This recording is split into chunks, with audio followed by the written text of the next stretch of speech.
Hello, everyone, and welcome to Heads Up, the weekly webcast and podcast of the National Headache Foundation. I'm Dr. Lindsay Weitzel, migraine strategist, founder of the Facebook group Migraine Nation, and chronic daily migraine survivor. We have a super exciting episode today. Our topic today is what we often refer to as low pressure headache. It's also called cerebrospinal fluid or CSF leak, or spontaneous intracranial hypotension. There are many people out there that have this that don't know they have, It is often underdiagnosed. This is going to be a very exciting episode. We're going to do something we've never done before. We're going to bring in two people to talk to. We're going to start by talking to a neuroradiologist. We're going to talk about the important role the neuroradiologist plays in the diagnosis of this condition. So I am here with Dr. Andrew Callen, MD. Hello, Dr. Callen. How are you? Hello, I'm great. Thanks for having me. Thanks for being here. So Dr. Callen is a neuroradiologist. He is also an assistant professor at the University of Colorado Hospital. He is going to talk to us about how we diagnose this condition. It's very complicated to diagnose, actually. And later, one of Dr. Callen's patients is going to come in and talk to us about the patient perspective of having this condition and going through the diagnostic process and the treatment process also. So let's start out by asking Dr. Callen some questions. So first of all, Dr. Callen, can you just start out with maybe some simplistic things? Can you just explain to us a bit about what cerebrospinal fluid is and how a CSF leak occurs? Sure. So cerebrospinal fluid, commonly referred to as CSF, is a clear fluid that surrounds the brain and spinal cord, kind of bathing it, and it's contained by a thick connective tissue layer called the dura. It has a number of roles. It cushions the brain and spinal cord from injury, and it also serves as a waste kind of removal system and nutrient delivery system. It's continuously produced inside of some structures in the brain and then reabsorbed by the bloodstream all throughout the day. Okay, so when a patient is referred to you for a CSF leak workup, is it usually symptoms of low pressure headache that leads to them finding you? Yeah, so we have a strong multidisciplinary team at our hospital that consists of neurologists that specialize in headache disorder, and not just CSF leak, but other types. And so typically our patients will come referred through them. And you know, one of the incredible challenges of CSF leak is that the symptoms can be very, very diverse, right? But predominantly they are characterized by what we call an orthostatic headache. And what we mean by that is a headache which is worse when someone is upright, either in the standing or sitting position, and gets better when they lay back down. Right. The problem is that while this occurs in the majority of patients, it certainly doesn't occur in 100% of patients. And there are a number of other clinical symptoms that can overlap or take the place of this orthostatic headache that can be very misleading. So sometimes patients come to us after having a workup for something completely different, and it really only get to us, unfortunately, as the third or fourth provider they may have seen. Right.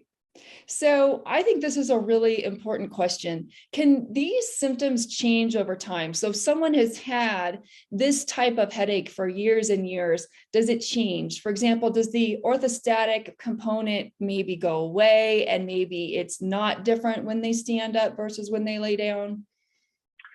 Definitely, there's evidence that over time, the pathophysiology of a CSF leak does change.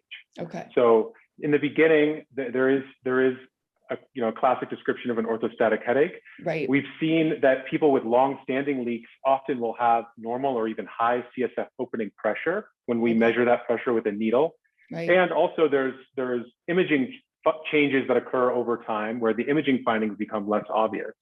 Okay. But in general, that orthostatic component does seem to persist and predominate as the major feature of this syndrome, despite being short or long term. Okay. When a patient presents to you, do you think that they're usually aware they have low pressure headache, or have they often been misdiagnosed with something else or just really don't even have a diagnosis? Sure. Yeah.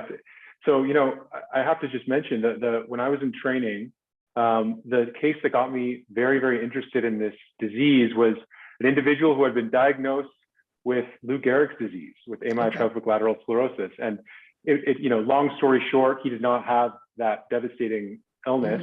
He had a CSF leak on top of a cord injury that clinically manifested in a very confusing way. That's a very extreme example, but it really opened my eyes to the fact, and I continue to be humbled in my practice about the wide variety of symptoms and how you really can't be so sure that someone does or doesn't have it just based on what they're experiencing. Now, I will say that I think that in my experience, a lot of patients' symptoms are written off because they seem to be vague, or they don't fit into a nice little bin, or maybe they don't have that dominant orthostatic component.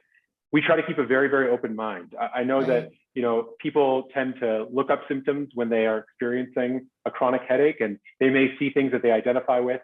Oh, this could be me. I could have a CSF leak. And while that isn't the best way, right? We all know that searching on the internet isn't the best way to find your diagnosis.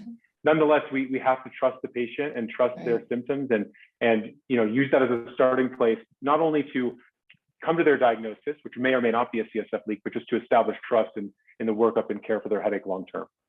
Where is the pain usually located for this type of headache? People describe it in various ways. Often it's described as a posterior headache. Which means back of head, correct? In the back of the head, correct. Right.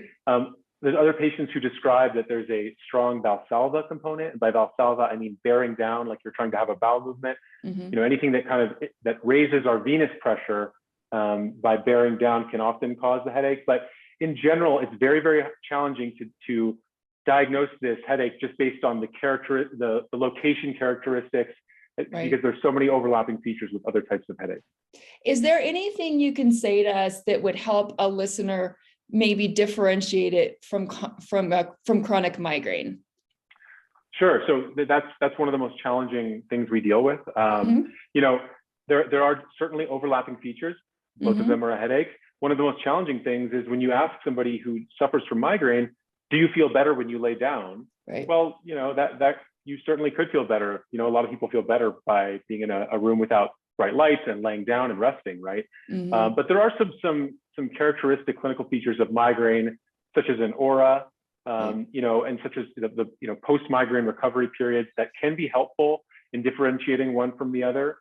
But really, we have to have some clinical suspicion that there is an orthostatic component that may not fit with migraine, and then we have to turn to our diagnostic tools, both non-invasive and invasive imaging tests. Okay, since you brought that up, I'm curious, I think our listeners are going to want to know, when a low volume or low pressure type headache is suspected by a headache specialist, is a lumbar puncture, or our viewers may know it as they like to call it, a spinal tap, to measure the CSF pressure, usually the first diagnostic step that's needed?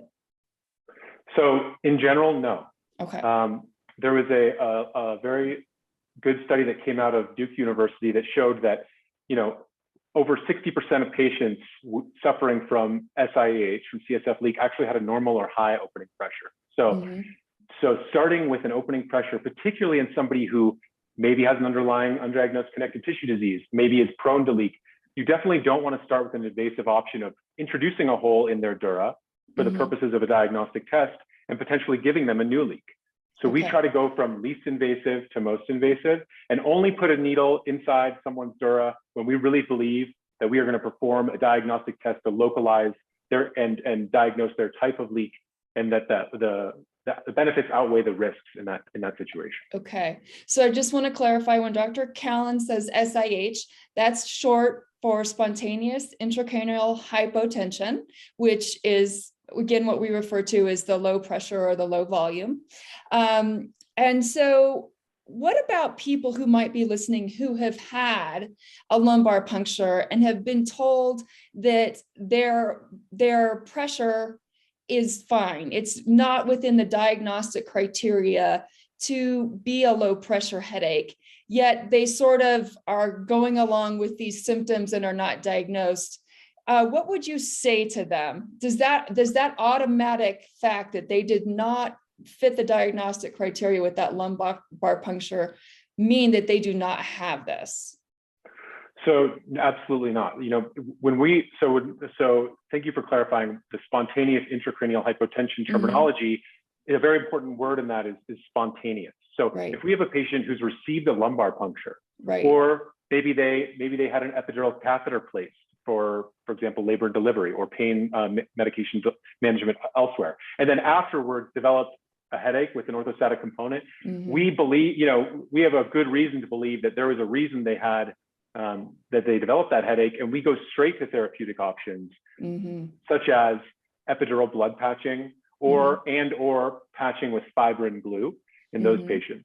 It is in those patients who haven't been previously instrumented, and by instrumented I mean with a needle or some sort of medical device, that we start with our MRI of their brain and spine to see if we can find secondary clues of what might be going on spontaneously to have caused the CSF leak. Okay, can you quickly, so you said blood patch and fibrin glue. Can you quickly explain those to our audience? Sure. So a blood patch, just as the name implies, is using blood, it's your own blood, to patch a hole in the dura. So during the procedure, you'll have an IV placed into a vein, and blood will be drawn out of that IV, your own blood. And then the proceduralist, such as myself, will get access to the epidural space. And epidural just means outside the dura. And we try to do it in the location where we think the leak is. And we put that blood, your own blood, into that space. And that blood covers that hole and can patch it up and does a very good job of patching up very, very small leaks. Okay. Sometimes if the leak is a little bit bigger or the blood patching doesn't work, or if it's a certain kind of leak, which we may get to later, we will use something a bit stronger, which is fibrin glue. And this is reconstituted human fibrinogen and thrombin. Those are components of our normal blood clotting, but they're not your own blood. They come in a little package. And we inject that, it's like a super clotting mixture, right to where we think the leak is as well. Okay. There are benefits and downsides of both, and we kind of tailor the therapeutic options to the particular patient's case. Okay. So what is your role as the neuroradiologist in this process? So we have someone with suspicion of a low volume headache or SIH. What is your role then? So my role is as a both diagnostic and procedural neuroradiologist is to, the first time I'll meet my patient is not in person, it's through imaging. So we have a specialized protocol for somebody in whom there is suspected SIH or CSF leak, both brain and total spine protocol. So the first time I'll meet my patient is at the computer screen, and I'll be very carefully reviewing all of their imaging to look for both features of the leak itself. For example, I could sometimes see fluid leaving the spinal canal, but also secondary features that there might be not enough CSF inside the craniospinal compartment. These features can be very, very subtle, and they're often missed if you're not looking very particularly and specifically for them. So that's my first role. Once I suspect that there is a CSF leak, or at least that there is something to suggest that we should move forward, and I'll say that a majority of patients, it seems, will be able to find some evidence of a leak on that initial imaging, but some patients won't have positive initial imaging, even with a well-trained eye. So we really rely on their clinical features. After that, we'll move on to more invasive diagnostic testing, which will include special kinds of myelograms. And a myelogram is simply putting dye inside the dura, opacifying it, and seeing if we can find the leak. And when I use the word dynamic, I'm describing a special form of myelogram where we use provocative maneuvers, we'll position the patient in a specific manner and image very, very fast, and with, again, some specific provocative maneuvers to find their leak, which may be very subtle or very small.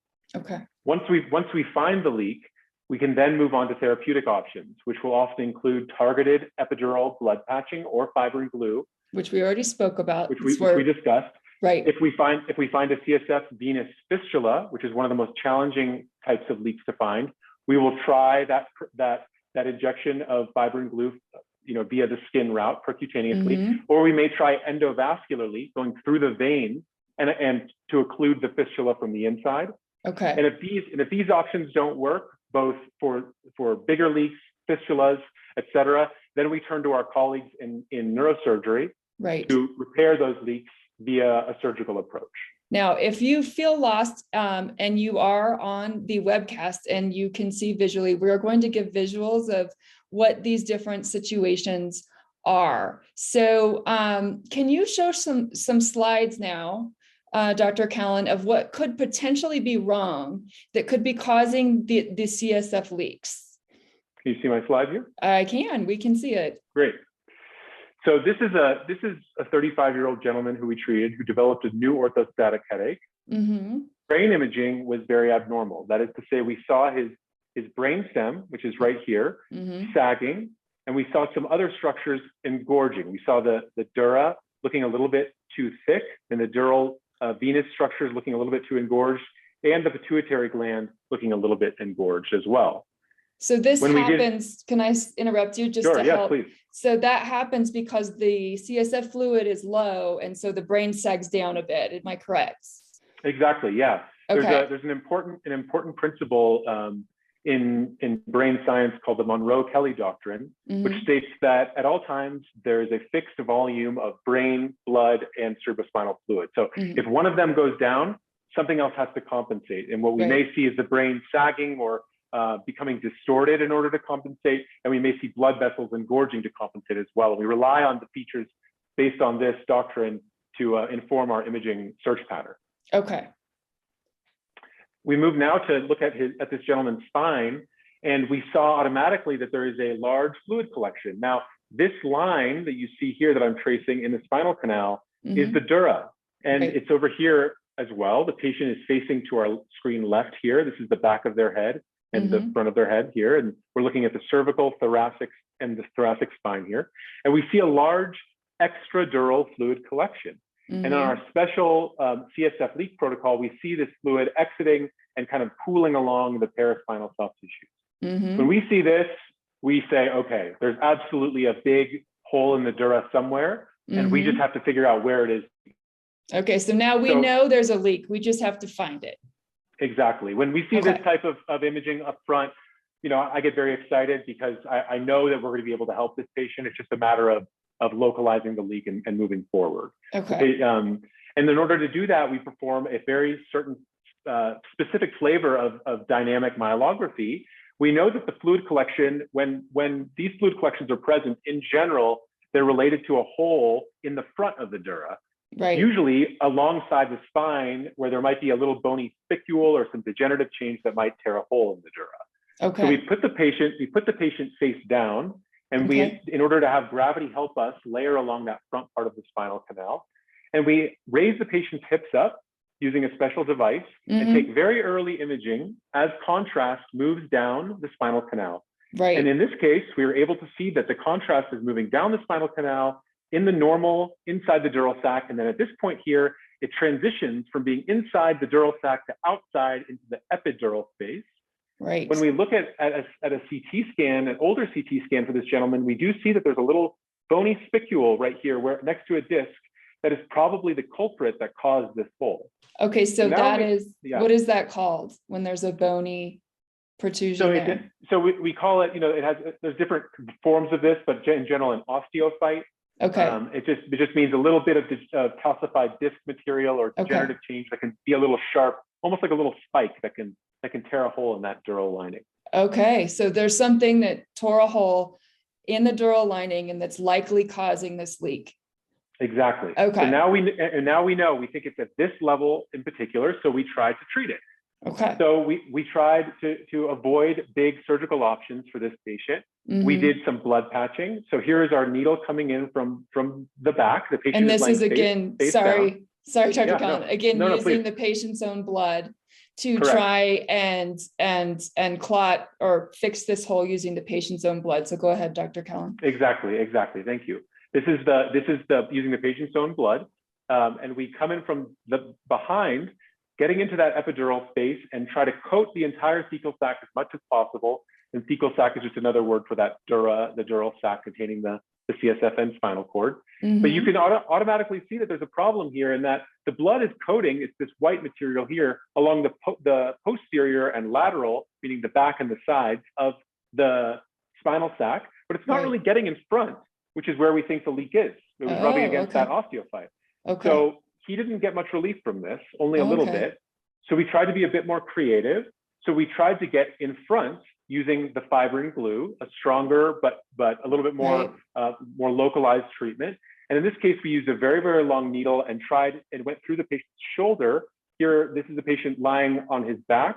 This is the head of his humerus, the big bone in your arm. That's his arm, his shoulder joint, right? We're going through the muscle in the shoulder using a very, very long needle to try to get to that ventral epidural space, that space in front. And we did successfully, and he had some relief, but it was not permanent. His symptoms came back fairly rapidly. So we referred him for surgical treatment, because at this point we said, I don't think there's anything that we can do any more that's minimally invasive. So I think this is important, if you don't mind me pausing. I think for the audience, because there's so many patients in our audience, this is an important point, because I run into so many people that have had suspicion of leaks and have been through a long process.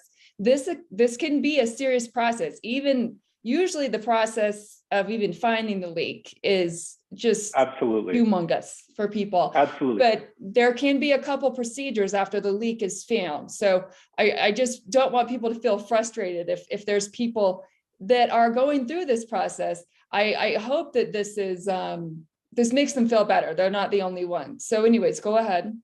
Yeah, that's a great point. And it's something I tell all of my patients when I first meet them, is that, this isn't going to probably be the last you see of me. Even if we find your leak right away, even if we treat it right away, there may be issues after we treat it that we could talk about. But yeah, that's a great point. So, and again, just to close it off with this patient, he was taken to surgery by Dr. Valtrashivink at Cedars-Sinai, who's one of the, if not the world's expert on this condition, who found a very large hole in the dura here that I'm outlining here. And you could imagine that this big hole isn't something that blood would seal up adequately. This needed to be surgically repaired. And this was done so, and you could see on the preoperative imaging, we have this big fluid collection accumulating, and on the postoperative imaging, that's gone away, and the patient's symptoms went away as well. So this was a very satisfying case, but it's unfortunately not the most common type of case we see. Those patients will generally, they might go to blood patch. Sometimes they'll get better after a blood patch. We tend to see patients that have a little bit more of a complicated and long standing history. And one of them where, this is a 43-year-old woman who developed an orthostatic headache as well. And her MRI was read as normal out in the community, that this did not have contrast on board, which limits our evaluation a little bit. Nonetheless, this is definitely not a normal MRI. It's subtle, but her brainstem is sagging a little bit. There is this interval right here is narrowed. Her pons, this is a part of her brainstem, is abnormally flattened. So we looked at this MRI and said, this looks like a leak patient. So we took her for a number of diagnostic tests, and it wasn't until we performed dynamic myelography with the patient positioned on her side. We raised her pressure using sterile saline to try to provoke the leak, and then imaged it in a delayed fashion using MRI, that we were able to see this fluid leaking out of the perineural cyst. That is this structure right here, which is a weak point in the dura. A lot of people have them. In fact, most people do. It's not in and of itself abnormal, but does present a weak point for a leak to potentially occur. And it wasn't until we did this very specialized imaging, and this was her second day of diagnostic testing, that we were able to say, aha, there is fluid leaking out abnormally. And as we move, these are sequential images moving from the midline out, away from midline, showing this bright fluid leaping along the rib, in between the spaces, in between the ribs there. And we were able to then target that leak with a specific targeted treatment. Here's our needle coming in to get to that perineural cyst, and we're using fibrin glue to target that cyst and seal that leak. And she is doing fantastic now. But this was another patient who had a long course. In the beginning, nobody was convinced it was a leak. Her first diagnostic studies were negative, and it wasn't until this kind of final line that we were able to find it. Right. So I do think that's important. Again, it was someone who thought, based on first testing, that was told there was nothing that was found. So I think that's an important point from a patient perspective. Absolutely. And then finally, just one other example. So this is a gentleman who had a long-standing orthostatic headache, but as we alluded to earlier, as time went on, it was other symptoms that seemed to predominate for him. Kind of a brain fog, a forgetfulness, he had sometimes a ringing in his ears. he some hearing issues as well. He had a brain MRI, which was read as normal. And I would, for the most part, agree, with the exception of the fact that he had his dura looked a little bit too thick on this axial. And by axial, we mean we're cutting through the head, looking through the head in sort of a perpendicular way, looking down at the head. It's like, right. Okay, go ahead. Yeah, exactly. And this is a borderline finding, but combined with his symptoms, this dural thickening is enough for us to think there could be a leak going on somewhere. He had a number of tests at other hospitals, including a normal CT myelogram, meaning they just put dye inside the spinal canal, kind of had him roll around a couple times, and then 30 minutes to an hour later just did a CT scan, and that showed no evidence of a leak. But when we performed specialized dynamic myelography with him laying on his side, raising the pressure inside the spinal canal, and having a couple of maneuvers to get early phase imaging, we saw that there was an abnormal vein. That's what I'm outlining here and what the red arrow is pointing to, draining out some of this CSF into a vein. And this is known as a CSF venous fistula. And fistula just means connection, usually an abnormal connection. So it means that the CSF is draining into a vein. It's not supposed to. Exactly. Okay. And it's not the other kinds of leak where it's a hole in the dura or a weakness in the perineural cyst where that fluid is getting out. It's actually just getting directly into a vein. Okay. And we're only able to see that with this specialized myelography. The image that I showed you previously, this conventional myelogram, is at the exact same level of where this vein is, and we can't see it at all. So you could imagine a patient going to performing dynamic myelography and has what they believe is a pretty extensive workup. They got lots of imaging. They were poked and imaged, a number of times and told they had a negative workup. But unless you're getting that really specific testing, you might not find your leak. Again, this can be a very frustrating process for patients. And so can you back up? Just tell the audience, as a neuroradiologist, what training you have in addition to a radiologist without that specialty. Sure. So, you do medical school, 4 years of medical school, and then we do a residency, and I did a residency in diagnostic radiology, and as well as an internship. So that's 5 additional years of postgraduate training. And then we do a clinical fellowship in neuroradiology. Okay. And depending on where you are and where you do your training, you may have some degree of practice and experience with interventional neuroradiology. Okay. And that means doing procedures in addition to doing diagnostic testing. Okay. Now, this is different from a vascular interventional neuroradiologist who treats stroke, blood clots, things inside blood vessels. Right. But non-vascular, non-endovascular neuroradiologists who do procedures will do a lot of procedures for pain. We'll CSF leak workup, for example, a wide variety of things, and that's the category that I fall into. Is an interventionalist, but a non-endovascular interventionalist. Okay, go ahead. I'm sorry I interrupted. Yeah, no worries. So just finally, I'm just showing how we eventually treated this gentleman's fistula. So we tried to percutaneously, meaning through the skin, inject the fistula with fibrin glue, which has been shown to work very well.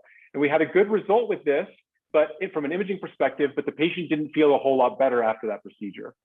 So then we moved on to endovascular within the vessel occlusion. And one of my colleagues in interventional radiology did this. And so he went through the veins from the inside of the body, through a little incision in the neck.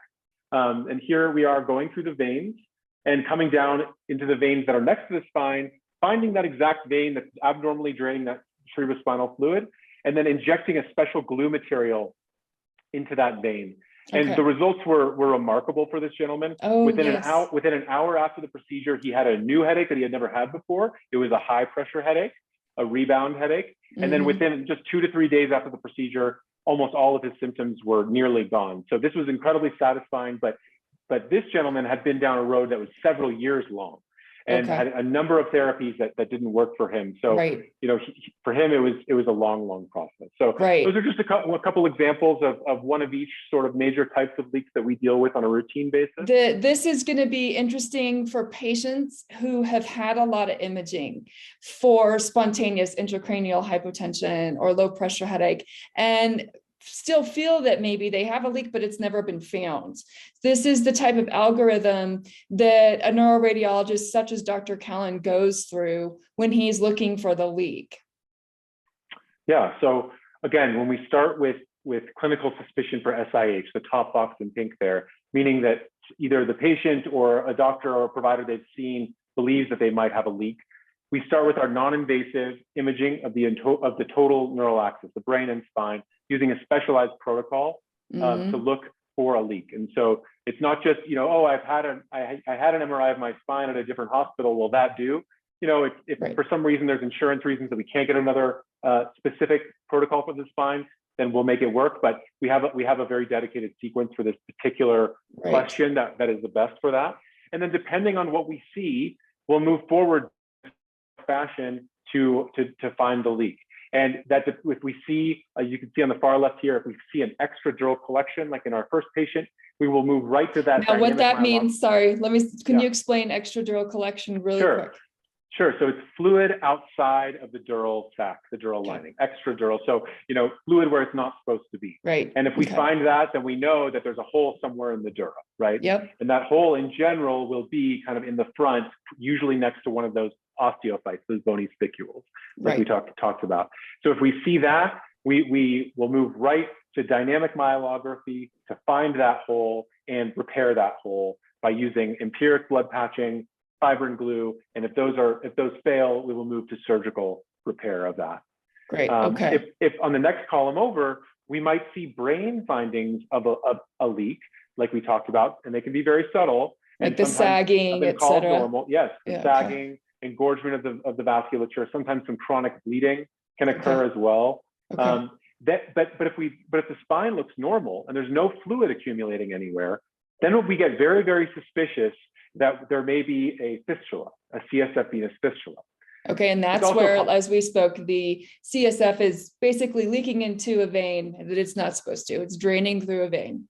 Exactly. We suspect that. It's also possible in these patients that they may have a very slowly leaking cyst, perineural cyst, that might not be leaking so fast that we can see a big collection on initial imaging, but might be leaking very slowly. So we take these patients to a specific kind of dynamic myelography where they're on their side, and we raise their pressure, we do some provocative maneuvers, and we take them to find their cyst, to find their leaking fistula or cyst, and we may add delayed MRI myelography on as well if we are unsuccessful at finding a fistula or leak on their first pass imaging.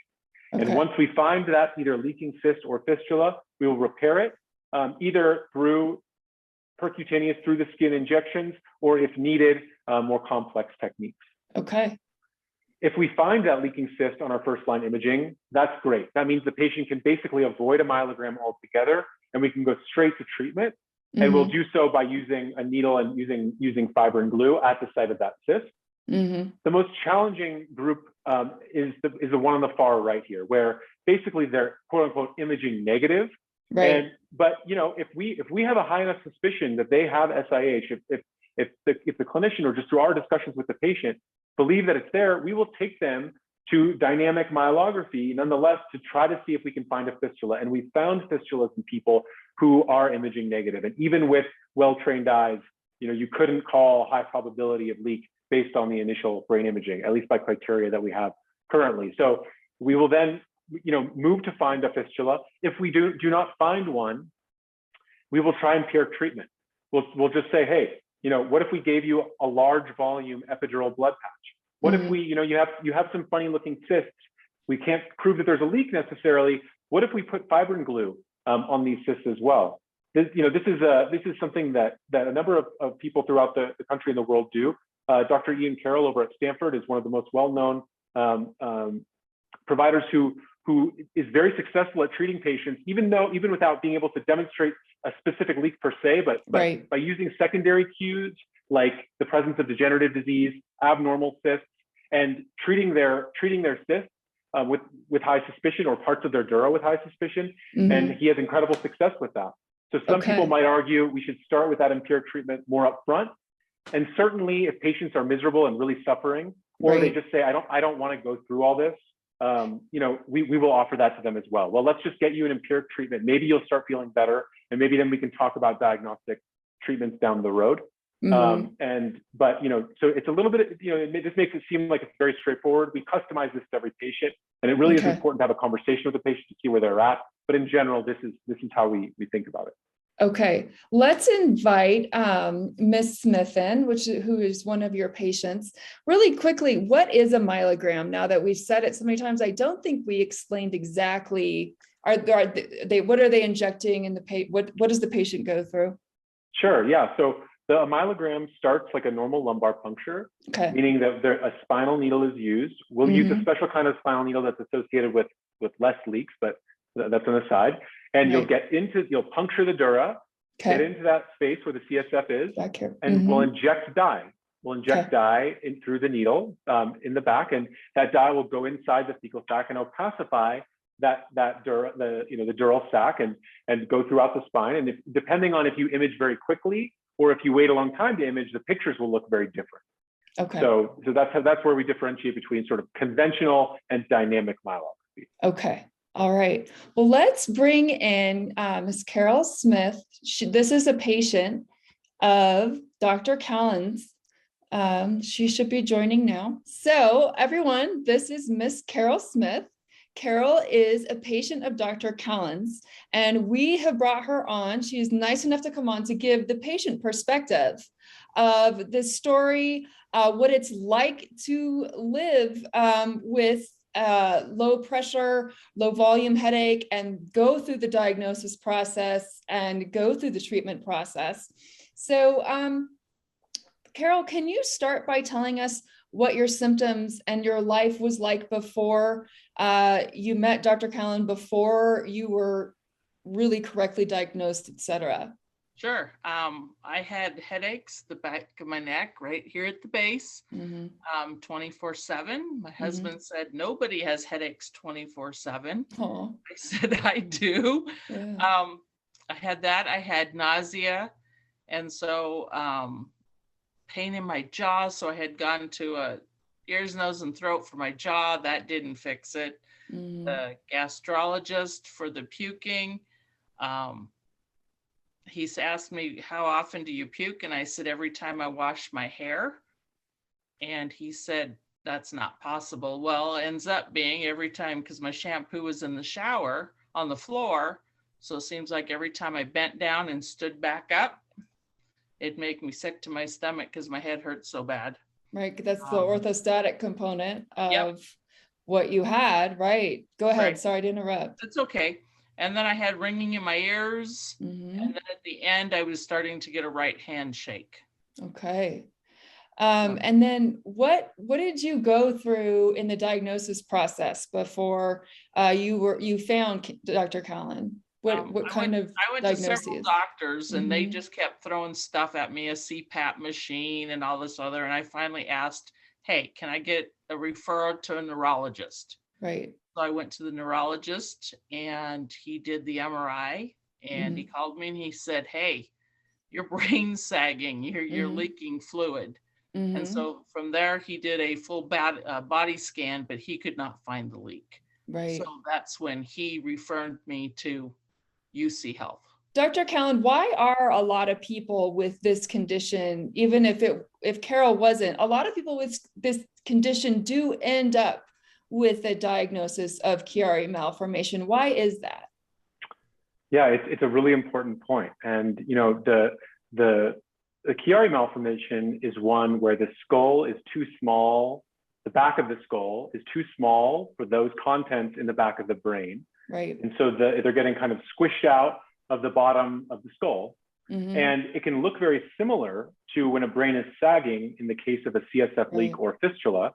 And the most characteristic thing is seeing the cerebellar tonsil, which is the very bottom part of the back part of the brain, kind of herniating through that the bottom of the skull. And so sometimes when people see that, they say, oh, that's a Chiari malformation. You have a headache and you have part of your brain where it's not supposed to be, that's a Chiari malformation. And whether it was told to her initially or not, the first time I met Carol was looking at a brain scan of hers where it said Chiari malformation scheduled for surgery.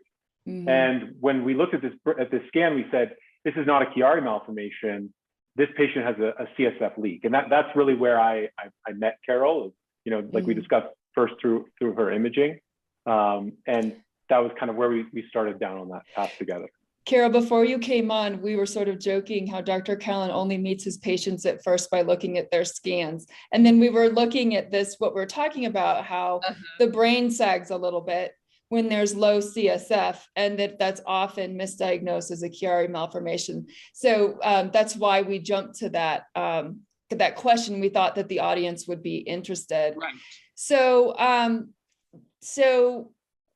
So did you go through a number of misdiagnoses and things like that? Did you have to go through that process before you ran into Dr. Callen?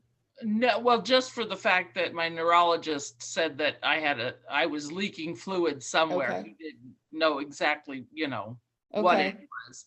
But I hadn't had headaches. So when I met Dr. Callen, it'd probably been 2.5 years that I'd been having headaches, 24/7. 2.5 years of 24/7 It's not like I headache. had something Yeah, for years. right. I just had developed this issue. Carol fell into the category of patients for whom we saw imaging evidence of a leak in her brain MRI, but Okay. her spine MRI, her non-invasive spinal imaging, did not show a fluid collection. So we were very, very suspicious that she had a CSF venous fistula. And in her case, I was so, when we first met, I said, this might be a long road. You might have to have several of these before we find it. And indeed, that was the case. I believe it was 3 or 4 myelograms we had before we found the fistula in her. Is that true? And then, Yeah, because there was 3 or 4 well, maybe even 4 or 5 blood patches. Oh, right. Wow. Okay. we tried a combination of, maybe that we can't find anything on the myelograms. Let's just give you a blood patch to see if that helps. I feel like that didn't help you very much, or if at all, did it, Carol? No, the blood patches, Yeah. if they did, they were just a few days. Okay. And then we did the fiber and glue. We tried fiber, and then once we found the fistula, we tried fiber and glue. I was very excited when we found the fistula. Carol was actually the first fistula that we had found at the University of Colorado. And everyone remember that. Starting there. Sorry, Dr. Callen, that means that the CSF was leaking into a vein where it wasn't supposed to. Exactly. Mm-hmm. And so once we had found it, we tried to treat it. And we tried that via first trying to put a needle through the skin and inject that fistula with fiber and glue. And after a couple attempts of that, I believe, Carol, you had a couple of months of feeling a lot better, right? Well, it was just lasted about 2 weeks, but it would take us a while to get everything scheduled. So when it worked the first time, we thought, okay, we're going to do it again. Maybe it'll last longer. And we did it a second time. And it was about 2 weeks. 2 weeks. But we were so convinced by by how much better she got after those 2 weeks, especially given the fact that she hadn't felt better after her blood patching at all, that we felt that this fistula was there based on our imaging and based on, it was causing her symptoms. And so we ended up she went to surgery, and one of our neurosurgeons went in and ligated, meaning tied off the vein there. Right. And how are you feeling now, Carol? Wonderful. There was no headache once I left the hospital. I still have occasional ringing in the ears, and once in a while my right hand would shake, but I've been this way for 4 years and it's not even 3 months after surgery yet. So I continue to get better, but I no longer instantly had the headaches. Did you experience, we did bring this up earlier in the episodes, a lot of people who have the low pressure headache and then they get better, they have a rebound high pressure headache afterwards, and maybe even every once in a while. Is that something you've experienced, Carol? I still seem to get a high pressure every once in a while. It doesn't last very long, but I stand up too fast or something and I kind of get a little bit of a headache, but it dissipates quite quickly. So. But this ability to find the leak and get it fixed, was this life-changing for you? Oh, yes. Okay. Yes. I have no idea how somebody would live with a headache for 24/7 every day. It's just the things that even memory-wise that happened in those 4 years. Oh, yeah. A lot of stuff I don't remember. They tell me I did it with them and I'm like, I have no clue, because I came home, I sat in my chair and I fell asleep. I got up and I went to work for the few hours I went to work. I came back home and I slept in my chair. So no life for anybody. So you were, was it 2 years after your headache appeared that you were sent to UC Health? And then a couple, like how many years altogether from the appearance of your headache until you got better? So it's about 2.5 years before I went to UC Health. Okay. And I was diagnosed on a Christmas. It would have been 2 years ago this Christmas, I think. Okay. And so it's been 4 years since the start. It's been almost 5 years total. Yeah. Okay. All right. All right. Well, is there anything that either of you would like to add on this topic before we end our episode today? The only thing I'd like to say is when you go to the doctor, take somebody with you. Just for the fact that of the memory loss that I had that I don't remember having. If I wouldn't have had my husband there with me, then, there's stuff I wouldn't remember. So that is key when you have these headaches, so that somebody else can be there so they remember it for you. Right. It is. I understand that entirely. As someone who had a daily headache from the time I was a toddler till I was 30 years old. Yes. Bring someone with you. That's great advice. Great advice. Would you like to say anything, Dr. Callen? Yeah, I think that I told Carol this, but I think it's so important that she shares her story and that, we hear this from the patient's perspective. I could go on all day about the science of it, the anatomy, et cetera, but really at the end of the day, she's the one that lived with it and knows what it was like to deal with it. And there's probably people out there, we talked about, who are living with this, who it isn't even something they're thinking about, or it isn't something that they have thought to talk to their doctor about. So exactly. Thank you, Carol, for sharing your story. And I just think it's very, very important. If it helps one person, it was worth it. Exactly. Well, thank you to both of you for being here. This was a wonderful episode, and I hope it helps people. And thank you so much to our listeners for listening. And please tune in again next week to Heads Up, the weekly webcast and podcast of the National Headache Foundation.